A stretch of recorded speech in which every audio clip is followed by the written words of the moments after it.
ये है कविता। कविता को टोल्फा के बाहर किसी ने यूं ही मरने के लिए छोड़ दिया था।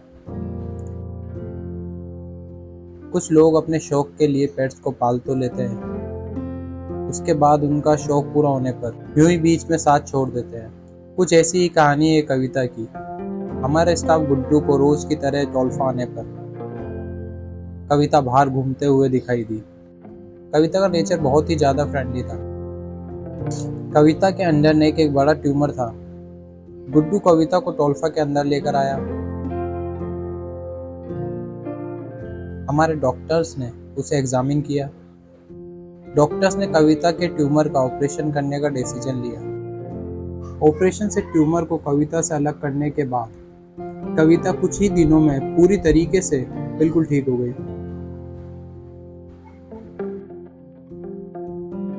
और ठीक होते ही कविता को बहुत जल्द नया घर, नई फैमिली मिल गई।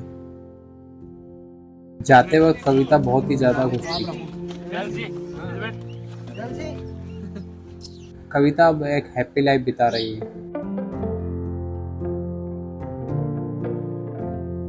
पर सभी की किस्मत कविता जैसी नहीं होती। कुछ की किस्मत में हैप्पी एंडिंग नहीं होती। यह है जैक। इसे भी कोई कविता की तरह टोल्फा के बाहर बांध कर चला गया था। हमारे स्टाफ ने जैसे ही इसे देखा, हम जैक के पास गए। ये बहुत डरा हुआ था और बहुत ज़्यादा शौक में था। इसकी पूरी बॉडी पर मेंज हो रही थी और बॉडी में कई जगह से ब्लड निकल रहा था। जैक को टोल्फा के अंदर लेकर आए।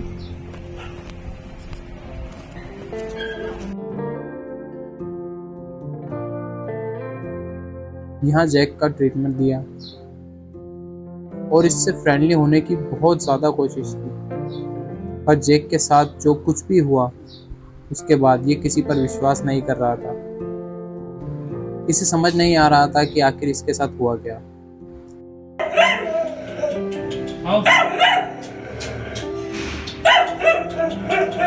ले आओ आओ क्या हुआ क्या हुआ?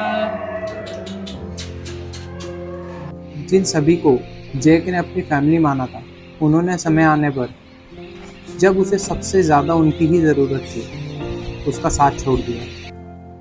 इन्हीं सभी वजहों से जैक इतना ज़्यादा डिप्रेशन में चला गया कि हमारी कोई भी कोशिश काम ना आई। आज जैक हमारे बीच नहीं है।